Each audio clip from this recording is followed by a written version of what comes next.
Oh, Surakarta satu, ya. Peluang menang alhamdulillah sangat besar di Jawa Tengah. Tidak ada billboard, alhamdulillah saya nomor satu. Untuk yang mana? Soal loyalis Anies, relawan Anies, sewot dengan Gibran yang keliling DKI. Apa korelasinya wali kota Solo belusukan di Jakarta? Langkah wakil presiden terpilih Gibran Raka Buming Raka yang kerap sambangi Jakarta dinilai punya motif terselubung. Ia disebut ingin merusak suara Anies Baswedan yang bakal maju Pilgub Jakarta. Silakan untuk berlaga di pilkada, tapi jangan mengkapitalisasi saya. Bisa tepat, bisa meleset. Jadi untuk MW ini 40%. Kenceng dong 40%. Oh, Halo kawan-kawanku, selamat datang kembali di Yuda Media HD. Tentunya masih barengan sama Jub-Jub di sini. Dan seperti biasanya kali ini aku ingin mengajak kalian untuk mencari info menarik hari ini. Kali ini pastinya ada info terbaru dan terbaru dari kita. Karena ada, kenapa aku bilang terbarunya sampai 4 kali? Karena ada sederet info terbaru yang akan membuat kita itu menjadi wah, terkejut kayak kayak gitu loh.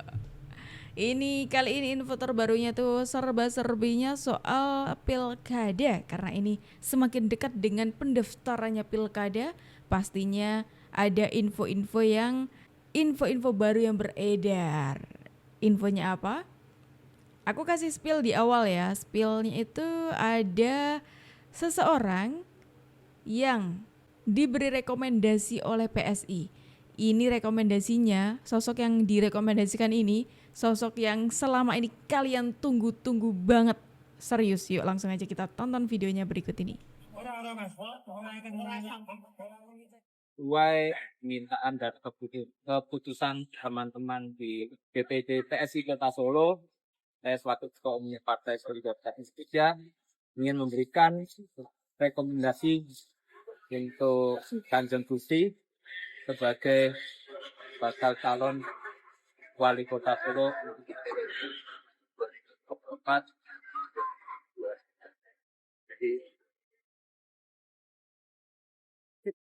Oh, Surakarta satu, ya.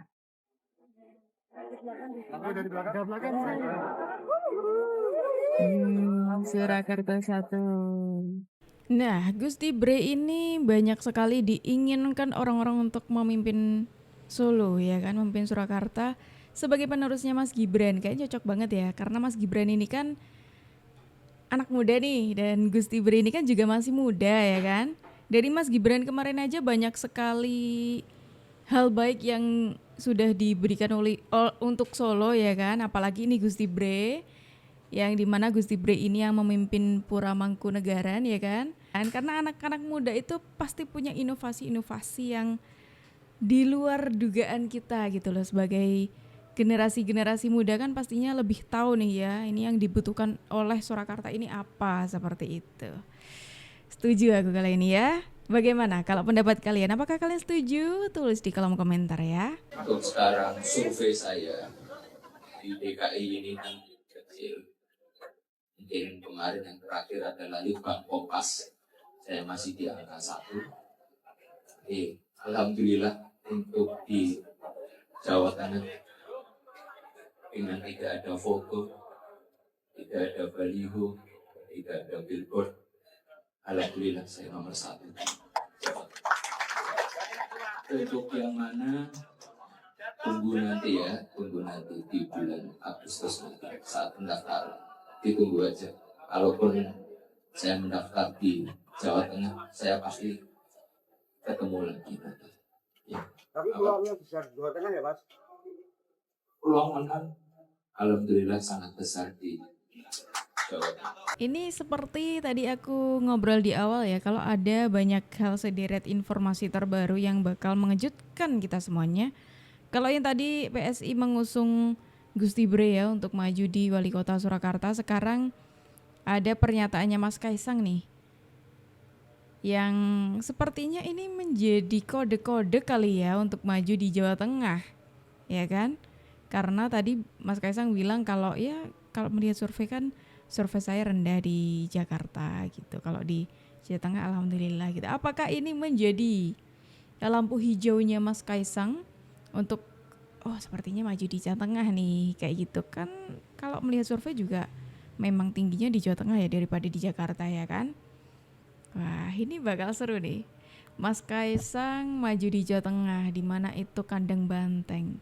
Kalau nanti Mas Kaisang, misalkan nanti Mas Kaisang memenangkan gitu ya. Ini misalkan Mas Kaisang jadi maju beneran nih ya. Beneran maju, ya kan?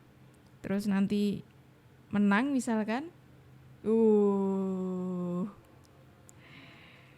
Bakal menarik nih. Kira-kira drama apa lagi yang akan dibuat oleh ya orang-orang itulah ya.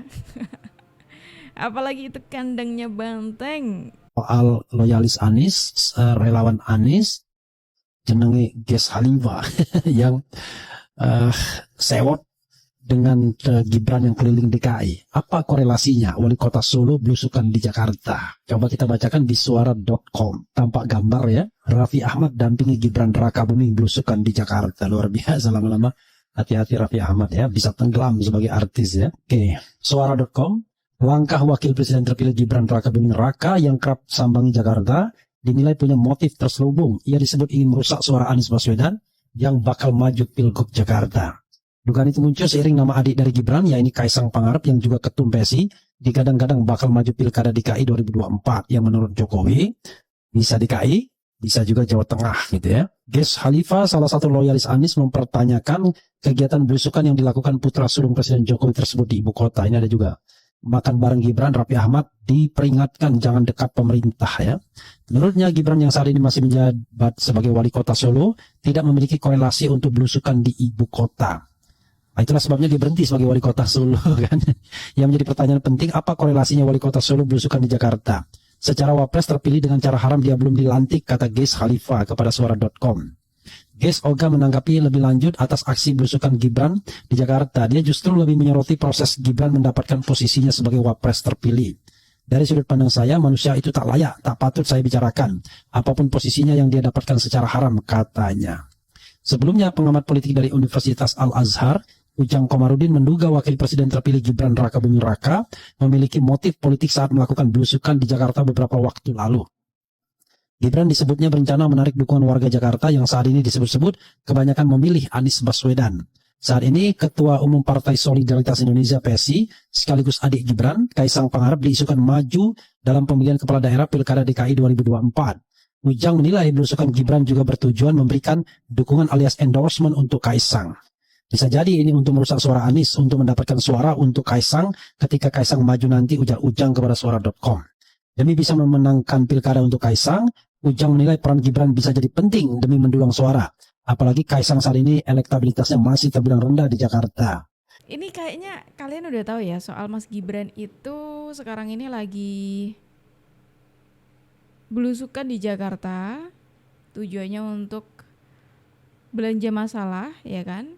Sebelum nantinya Mas Gibran itu dilantik sebagai wakil presiden. Terus para loyalis Anies yang sesuai disampaikan oleh Bung Refli tadi ya, itu kan mengatakan kalau loyalis Anies itu curiga dengan tujuan belusukannya Mas Gibran itu sebagai upaya untuk menghancurkan suaranya Pak Anies di Jakarta.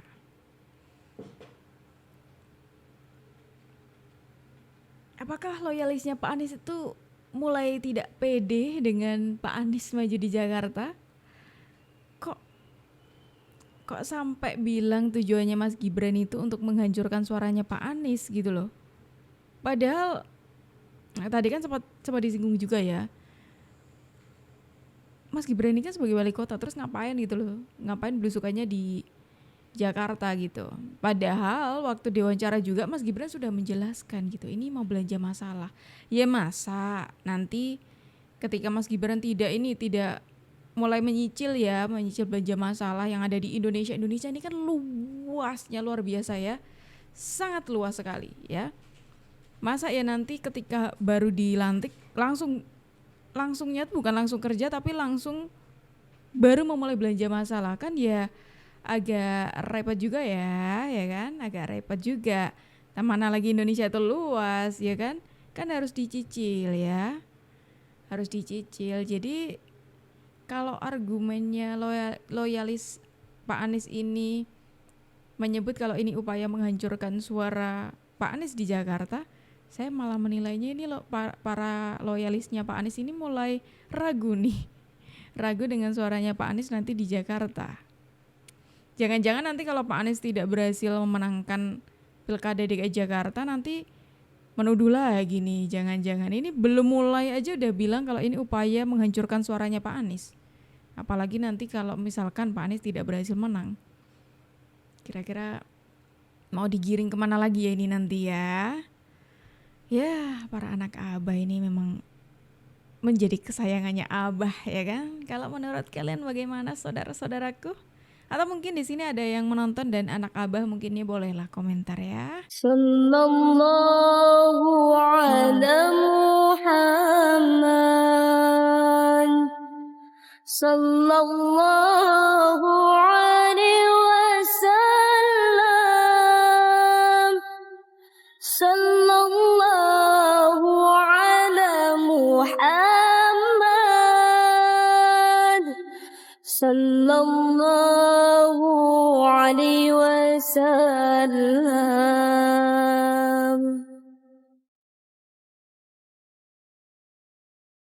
Anta samsun, anta badrun, anta nurun fawqa nuri.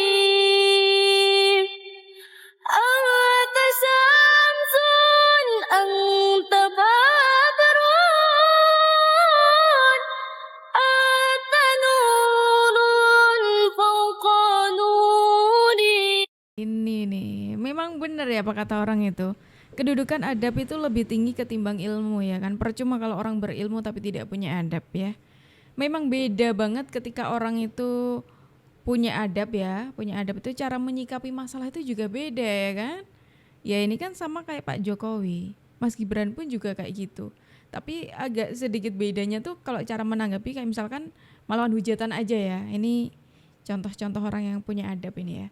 Menghadapi hujatan orang-orang, hinaan orang-orang itu Pak Jokowi kan memilihnya diam ya kan. Cara menanggapi Pak Jokowi itu ya udah diam gitu. Membebaskan mereka itu ya silakan, kalau mau mengkritik saya silakan. Kayak itu ditampung sama Pak Jokowi meskipun itu hinaan ya kan. Kalau Mas Gibran ini lucu Mas Gibran ini. Menanggapi hinaan ya, hinaan ataupun kritikan dari orang-orang itu dengan, pasti ini kan orang-orang yang anak-anak muda itu pasti tahu ya. Mas Gibran ini kan aktif ya kan. Misalkan dihina di Twitter ataupun di Instagram kayak di Twitter sih lebih aktifnya kalau masalah kayak gini di Twitter Mas Gibran ya. Itu ditanggapinya dengan lelucon ya. Lelucon teman-teman. Jadi kayak oke, ini Mas Gibran ini seorang pejabat ya kan, seorang kepala daerah waktu itu ya. Tapi itu selalu kayak tidak menganggap hal itu tuh hal besar. Gitu. Jadi misalkan ada yang menghujat seperti itu, terus misalkan ada yang waktu itu kan ngeposting fotonya Mas Gibran terus kayak ya biasa dibuat meme kayak gitu ya. Malah dibuat foto profilnya Mas Gibran. Kocak sekali bukan? Ini lucu sekali ya, lucu. Emang orang beradab itu kalau menanggapi masalah itu sebagus itu gitu lah ya. Ini cocok banget nih untuk kita jadi pembelajaran untuk kita semuanya, untuk saya dan untuk teman-teman semuanya. Kayak gitu, emang beda sih antara orang beradab yang punya ilmu dan orang ilmu yang tidak punya adab. Silakan untuk berlaga di pilkada, tapi jangan mengkapitalisasi saya. Ini ya, saya jelasin ya. Saya masuk itu Oktober 2022. KPPD sudah berjalan 2022 atau 2023. Itu ya. Yang kedua, tidak ada kegiatan untuk masyarakat. Ini saya berhentikan, tidak ada. Semua saya jalankan, namun saya rapikan sesuai dengan aturan yang ada. Ini kayaknya anak Abah tidak melihat info ini nih ya. Kayaknya anak Abah itu terlalu lagi giat-giatnya untuk mencari kesalahannya orang lain gitu. Pak Anies itu kan sempat ngomong ya, kalau PJ Gubernur DKI Jakarta itu memotong kebijakannya Pak Anies begitu saja. Makanya tidak berlanjut. Di sini ada klarifikasi. Ini disebut klarifikasi bukan juga ya gitu. Ini akhirnya ada pandangannya dari PJ Gubernur DKI Jakarta. Katanya ya udah gitu, kalau misalkan maju tuh silakan maju, tapi ya jangan mengkambing hitamkan saya gitu, karena yang saya lakukan juga sudah sesuai. Saya tidak memotong kebijakan, saya melakukan semuanya itu ya sudah sesuai dengan yang sudah ditentukan, seperti itu. Gimana kalau pendapat dari teman-teman semuanya gimana? Apakah kalian setuju? Apakah kira-kira Pak Anies itu benar-benar mengkambing hitamkan PJ dari Gubernur DKI Jakarta? Atau kalian punya pandangan lain soal ini? Yuk langsung tulis di kolom komentar ya. Untuk Tangsel. Nah, kira-kira Iya. Dia bakal menang apa malu? maksudnya nutang, malu. Ini langsung plak atau persenan nih? Persenan dulu deh. Kasian nanti dia drop gitu. Ntar dia drop. Orang dia aja udah stres, tipes mulu dia. Apa yang disampaikan sama Hatbuma itu jangan langsung dipercaya, karena kan percayanya itu cuma kepada Tuhan Yang Maha Esa, Allah Subhanahu Wa Taala. Jadi Hatbuma cuma manusia biasa, tidak mendahului, nggak ada maksud apapun, cuma melintas selalu menyampaikan. Iya, dan bikin huru hara aja ya. Itu aja.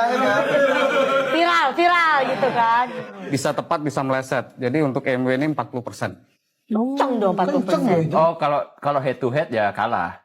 Kalau 3 calon menang. Iya. Tapi kan dia kan wakilnya, kalau yang wali kotanya bagus. Kira-kira masih ada kesempatan dia untuk menang berarti ya? Ada kesempatan. Gar. Kesempatan untuk menang tuh.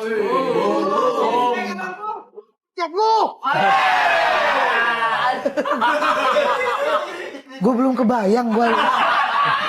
Gimana ya? Jujur ini itu aku ya terkejut sama-sama kayak kalian juga. Aku terkejut ketika mendengarkan informasi majunya seorang komedian ya, komika. Aku tidak mempermasalahkan pekerjaan komika, bukan. Aku tidak mempermasalahkan itu ya. Tapi sosoknya ini memang sangat-sangat mengejutkan sekali ketika maju menjadi wakil wali kota ya. Wakil wali kota Tangsel. Yang lebih mengejutkan lagi ketika Hargumai ini memberi ramalannya peluangnya untuk menang itu 40%.